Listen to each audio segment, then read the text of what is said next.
What up with y'all? We back with another video, some game information. This time, 2K26, the most controversial game in the world, the most controversial franchise in the world. 2K. We got Badge Plug. Everybody know who Badge Plug is. Big title of the video: Big NBA 2K26 Builder Leak. Let's get into it. Let's get into it. Today, our main topic is the 2K26 builder, which we got some, I think, pretty good news on if it comes out how it sounds, but we'll see when we get there. However, we do also have some other news to go over that is very important as well. So 2K just dropped today. As you guys know, we're supposed to be getting gameplay this week on 2K26, the week of July 28th, powered by ProPlay, whatever. They just dropped in the game, as you all see in the top left corner of the theater, that we will be getting the reveal on July 31st. So that is on a Thursday. I told you guys 2K loves Tuesdays and Thursdays, and well, we're getting news on a Thursday. I was surprised that we are getting that on the same day of the Battlefield multiplayer reveal. I didn't think 2K was going to want to compete with them at all. I know it's not direct competition. They're two completely different games, but still surprising to me. Okay, now look, if you guys are going to be watching these videos up until 2K26 releases, I'm keeping you up to date. I'm giving you non-biased opinions. Drop a like for me, man. I appreciate you guys so much. You know we're doing good when we have, bro, Badge, do you have a positive outlook on absolutely anything? And in the same video, bro, definitely got a check from Ronnie2K for this one. Yeah, we've made it to that part of the year where anything I get excited for, I'm paid by 2K. Anything I'm negative about, oh my gosh, you're just never saying anything positive. That's what you're going to get on this channel. If you don't like it, you can leave. I'm going to give you non-biased opinions every single time about how I feel about stuff. Okay, so look, we got Uncle Demi News talking about the 2K26 builder, and it's crazy because he says he has no inside information, but just watch how out of left field at the end of this clip is, and then we will talk about it further because there's a lot inside of this. But let's just roll the first one and not get too ahead of ourselves. What else possibly could we be given in the My Player Builder if we already get the body types, we're already able to test out the build, right? We're already able to test out the, when I say build, the animations that can go with it, the jump shot, etc. Okay, what else and more could it be, right? Could it be possibly that we are going to get another experience of, drum roll, a Rookieville type? Do y'all remember Rookieville? Yeah, as you guys see, Rookieville is a crazy out of left field guess where you either know something or you're just completely yapping. Now, Uncle Demi hasn't been 100% right in the past, but mostly he has given us inside information, hints about the game, stuff like that. So he's going to explain this further in the next clip. It's not the same Rookieville as 2K21 Next Gen, but in his clip, he was talking about how the game actually told us in the courtside report that you're going to be able to see your body types before you make your build and more. So there's going to be quality of life changes. What really could there be besides something like this? Let's just go into the next clip where he explains it a lot more. Right? But now, wouldn't that be a good thing now to be able to play against other users with a build that's maxed out and now be able to get a really good understanding of, do I need this 99 3 ball? Do I need this 99 speed with ball? Am I okay with a 75 speed with ball with X, Y, and Z signature style? So from his explanation so far, this concept of Rookieville is where you're in the builder, you go over like this year, test build, you can turn yourself up to a 99 overall, put on animations, and then you can dribble around, you can play against the AI, except for now, you'll be in an online setting able to test out your build versus other users. Ooh. That is very good information if it is true just like that on paper. Like he said, if that is true information on paper, that is perfect. Because there's no other way for you to really see how you're going to be able to play Like when you playing against the bots and shit, you go to my player, test your build, you just in there on the court and shit. Like you ain't really, you feel me? But now that you can go into a setting where it's almost gonna be like a park, for instance, and you can play 3v3, 2v2, 1v1, or however they got it set up. But just seeing how that build plays against online players will put a whole new perspective on how you're gonna decide to make your build. I feel like we have now went from breaking backboards at the end of the game, sounds like a canned animation that you really can't escape out of once it's like 1919, to make the park feel more arcadey. And I told you guys, if it's like a canned animation and stuff, that's bad. But like, if they want to make the park more arcadey and make it feel like that. Imagine being able to build anything just by thinking about it. Meet Base 44. Cool. But it has to be at the end of a polished game. Like, they did this at the very end after making a very good game, and I just don't think that's very likely. There's a lot of gameplay issues that need to be changed and fixed and tuned up before we ever think about breaking someone's ankles and they roll out of bounds for game, and especially if it's an animation that you just can't escape from no matter how good you are or bad your opponent is, right? But this right here sounds extremely good. However, if there is some sort of, you make a new build and you have to play in the Rookieville, whatever it is, that's not good. However, we do need to listen to what Uncle Demi is explaining more, so let's just go ahead and get into that. Rookieville right now would be absolutely clutch for us to be able to truly play against other users, because again, and I said this in my previous video and I don't want to get too long-winded with it, the reason we don't really get a true understanding when we're making our builds in previous 2Ks is because we're playing and practicing and working with this build against CPUs.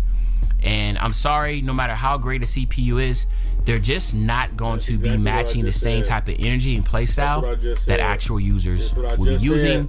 And again, if we had a Rookieville where we could be able to not only play against users, but be able to have our friends and buddies join up with us to really lab up, that would be clutch. And again, 99 overall, able to get all our attributes. We got to get like a Rookieville and be able to try out that build before we actually put money into it.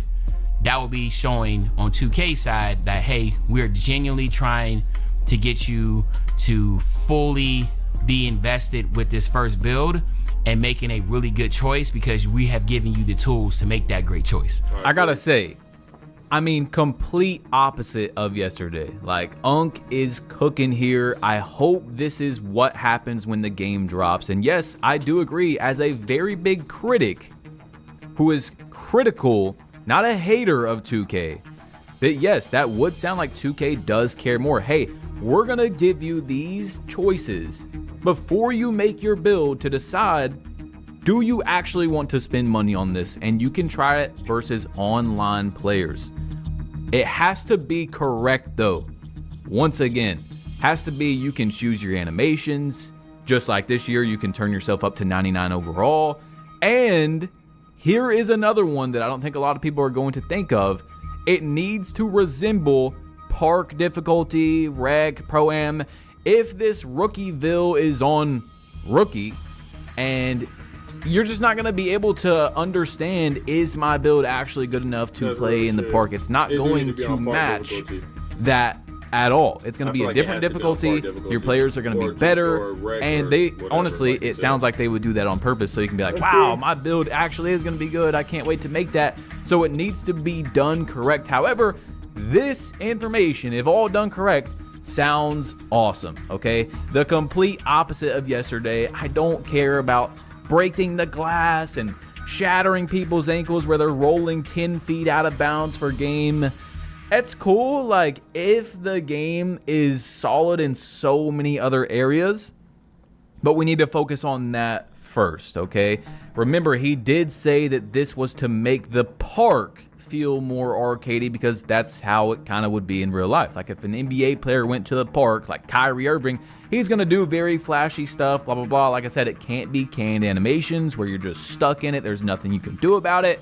And of course, hopefully, those things, if they add them, are just in park. We don't want to be seeing that in Pro-Am and Rec, where it's a 5v5 setting, you know, stuff like that. So at the moment, I'm pretty excited in terms of that sounds good for 2K. Like, it sounds like something 2K would never do, where you're going to be able to actually test out your build, and it's going to help people not waste as much money when you can try it out versus online players. But again, like I said, it has to be resembling park difficulty at least, which is the lowest difficulty, or you know, you can change it to proving grounds, or you can Pro-Am. Has to be a decent difficulty of sliders. If it's on rookie, it's going to be a complete waste of a concept, because that's not how your player is going to play when you actually make it. Okay, so I want to make sure that is said before we get into the next clip.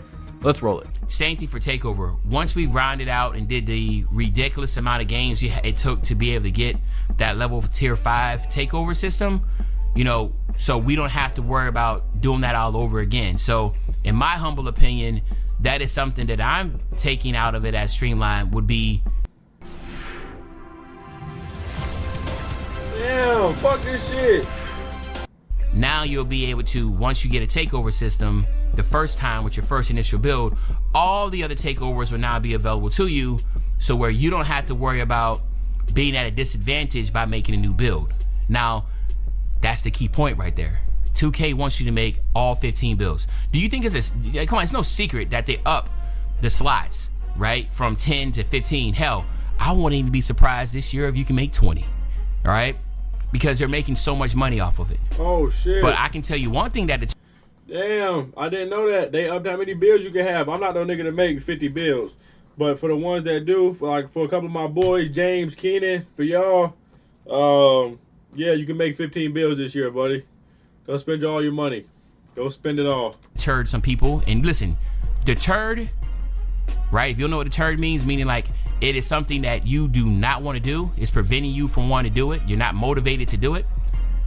What deterred a lot of people from making more builds is the fact that, well, I have to grind this whole takeover system again. If it's not the takeover you've already grinded before, if you want to try to make shooting, you never grinded a takeover shooting, and now you want to play, but yet you don't have that takeover ability, that deterred some people. Again, good news here, in my opinion. I'm not going to say this one's very good, but I've told you guys it is kind of dumb having to play like 30 games to unlock one takeover. In my opinion, it's not a big deal whether they change it or not. Like, it's not going to be the end of the world or, you know, world saving if they do change it. But yeah, it is a deterring thing for sure, especially for the more casual player. I mean, think about it. Let's say you have a slasher and you've played on your slasher in 2K25, you have a few slashing takeovers, now you want to make a build that has a high three-pointer. Well, you have to play at least, I think it's like, what, 30 games to unlock a single takeover. If you get down to, you know, unlocking it and you're like, I kind of want to try this takeover now, that's a sharpshooting one, but it's different, then you got to play another 30 games. Like, that is a lot, especially for a casual player, and especially, like I told you guys, how it doesn't have any logic comparison between playing rec games, park games. It's all one game. It doesn't make any sense in 2K25. A rec game is 5 or 6 park games inside of one, yet you have to play the same amount of games to unlock the takeover. You shouldn't be forced to play in any area. When I say this, people are like, oh, you can go get it in the street ball. You can go play it in park. There's some people that only play rec. There's some people that only play Pro-Am. Why force someone to play somewhere? Quality of life changes are very good for the game. Small or big, Agent Zero used to talk about this all the time. If you're able to test out your build online with the animations and everything like that versus other people before you even put money into the build, that's a big quality of life change. Being able to unlock takeovers a lot easier and stuff, that's a bit smaller, but still a very good progression into just making things easier. You shouldn't be getting on a game and having to stress out about things. So that's nice. Let's roll the last one over here from Unk, and then we'll talk about it. Now, the next part says fresh play styles year round. It says the My Player Builder in NBA 2K26 doubles down on everything the community loved in NBA 2K25 and more. So again, I've been telling you this all the time. If you want to know what they're going to do for the next game, you have to figure out what the things that we truly, truly hated and despised and the things we truly, truly loved. So again, the things that we truly loved, we love the cat breakers. We know that's coming back. But we also love the fact of the Pro Toon builds, right? Being able to get the unique names out of the Pro Toon builds, be able to have preset animations. So you definitely can expect Pro Toon builds to come back, because that is something that we love, especially when it says doubles down with everything the community love, right? All right, so that one wasn't really much of like a leak, especially compared to Rookieville, where you're able to test out your own build and stuff. But Zach Timmerman did tweet this out like a month ago, and he's like in charge of a lot of build names and build stuff on 2K.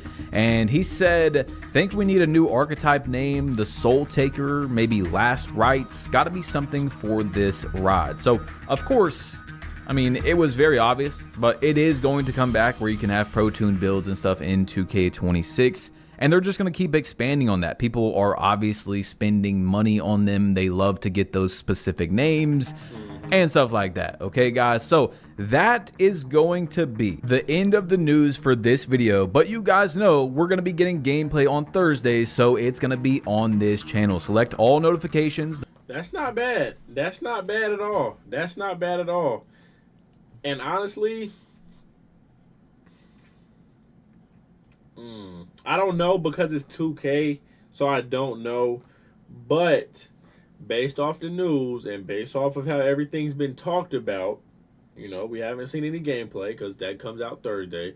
But based on how everything's been talked about, I personally don't feel like it's going to be too bad of a game. I really don't. Just from the this Rookieville thing they was talking about, I don't know too much about that. But and then you know, there's no RNG and it's a lot of things. It's a lot of positives that's going into it. But 2K can also bring out a lot of negatives, which they already have. But yeah, with that being said, I'll probably be back Thursday to react to some gameplay, put my input on that, and then you just see what's going on. But other than that, I'll catch y'all with the next one.